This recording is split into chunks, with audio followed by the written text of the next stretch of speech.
Guys, my guitar is having a stroke and so am I. Imagine I actually die of a stroke when I'm like 70 or 80 years old, or probably younger than that because I eat pretty shit food. And this will be like the only thing remaining of me. That would be pretty funny, I think. I have to put on my glasses now because I'm blind, guys. To get to the point of the video, I'm really ugly. And I don't just say that because of my glasses, even though they're a big part of it. I think the fact that I have glasses kind of contributes to the aesthetic that I have. But it's also kind of bad because I look like a nerd. And that's not how I want to look. But I have to wear them, unfortunately. And it's for a number of reasons. And I know that people will be saying, actually, Jacob, you don't have to wear glasses because you can wear contact lenses. Guess what, bitch? I got those too. But look, there's only so much contact lenses can do for you. You also need good lighting for your YouTube videos. But aside from that, you also need to look good. I'm not sure how common knowledge this is. You need to look good in order to succeed in life. Looking good is a huge predeterminant to how well you're gonna do. And now look. When I say I'm ugly, people are like, no, you're not ugly. It comes out of the inherent idea that somebody saying that they're ugly is them feeling bad about themselves. I don't feel bad about myself because I'm amazing. And I get that someone praising the idea that they're amazing in this huge thing while they're down here seems cocky and unattractive.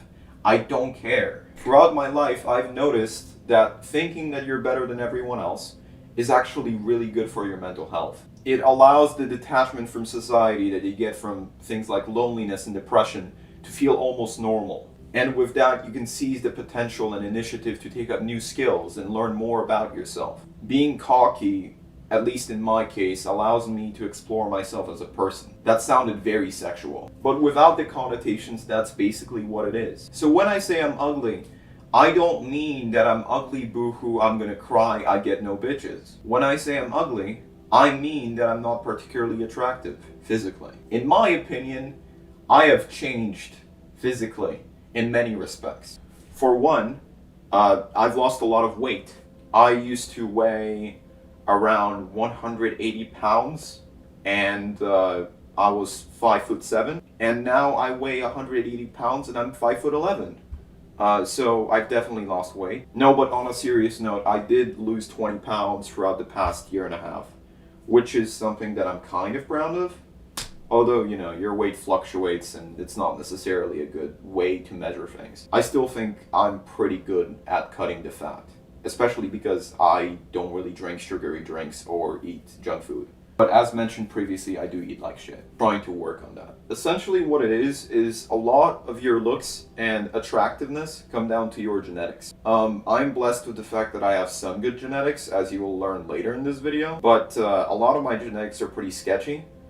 For one, the whole being born blind thing. I've heard a lot of things about eye surgery and some special contact lenses and even eye exercises, a lot of different solutions to cure astigmatism and myopia. Honestly, my case is so bad, I could probably try all of these and I would still have slight issues seeing. And I know that it's genetic to a degree because both of my parents have visual issues. My mother has far greater visual issues than my dad, though. When one of your parents already has predominant visual issues that prevent them from seeing without their glasses, that's a pretty bad indicator for you. But enough about glasses, because plenty of people find glasses attractive. There are various other genes that I have that determine different parts about me. For one, I'm 5'11". Why am I not 6 foot? I don't know, Dad. I was born this way. It's not something I can necessarily fix. I'm 18 years old, so I could like stretch like really hard and drink a lot of milk.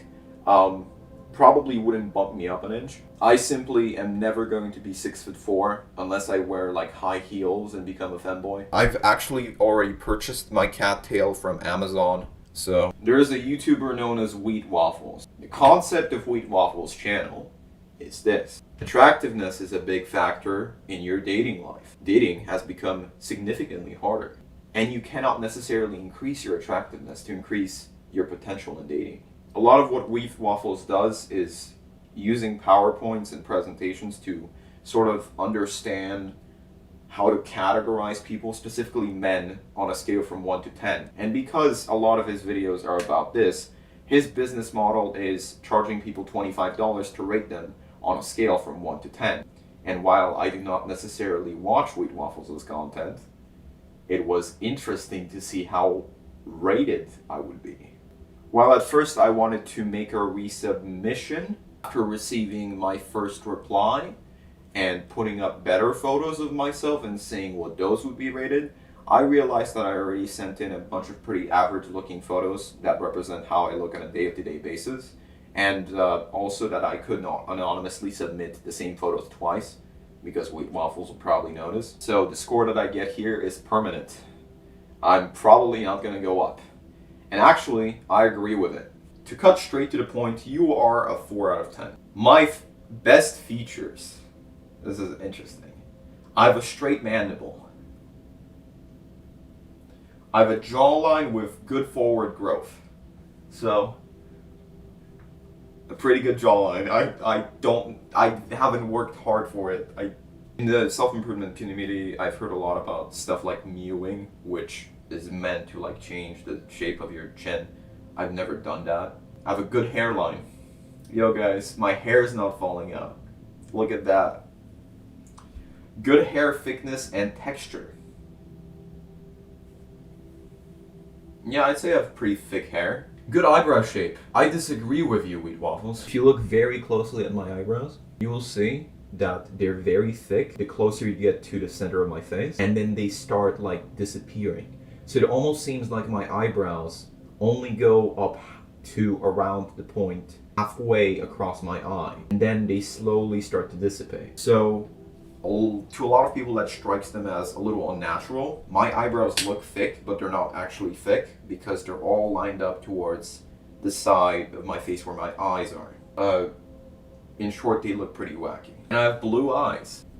In case no one has noticed, yes, I do actually have blue eyes. They're not like very significant.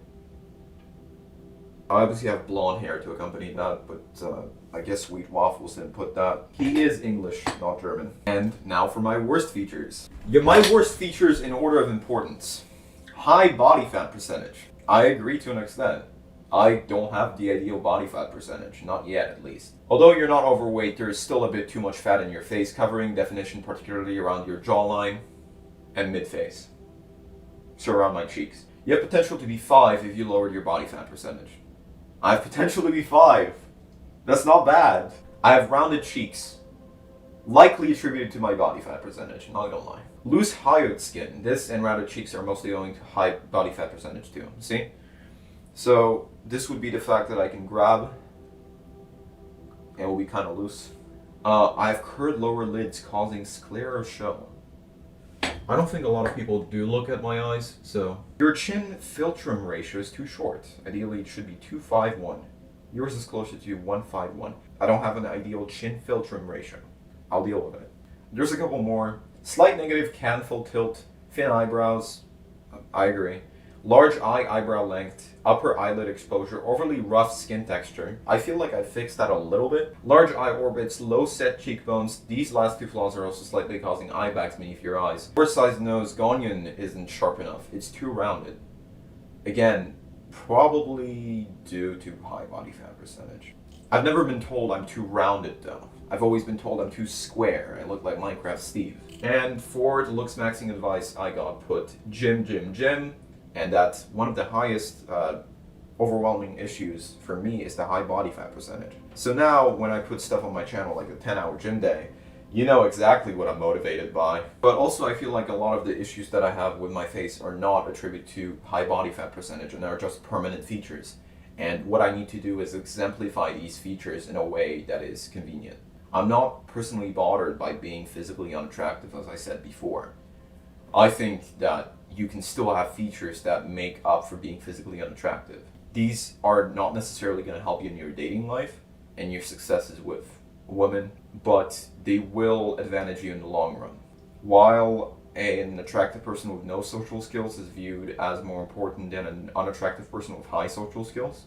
And this is very true. As far as the competition between other people who are 4s goes, I think I'd like by far to be the best one. And if that means that I go up to a 5 with a little bit of effort, I think it's effort worth putting in. If we can say that the average person is a 5 out of 10, which is already a bit of a pessimistic outlook if you take the average person and ask them, looking good as a 5 out of 10 is not particularly bad. You're above average. Again, I'm not necessarily schooled in all of this. I think it's a little bit pseudoscientific, but I hope you get the point. Wheat waffles also recommended that I'm 5'11", so wearing shoes with lids would help. Mostly I go for shoes that are slip-ons, and the reason behind this, you are going to laugh. I'm particularly bad at tying my shoes. This is such a little neurodivergent problem that I don't think a lot of people have. I was taught to tie my shoes as a kid. I was never able to tie them properly. I practiced and practiced, and it always has been a pain in the ass for me. Largely, I try not to wear sneakers or Nikes or anything of the sort, simply because they require tying. And I know that I'm a grown-ass man, and I should be able to tie my own shoes. You have to settle for being the published author of several books, and the owner of a, I guess, semi-successful now YouTube channel, and accept that you can't get it all in life.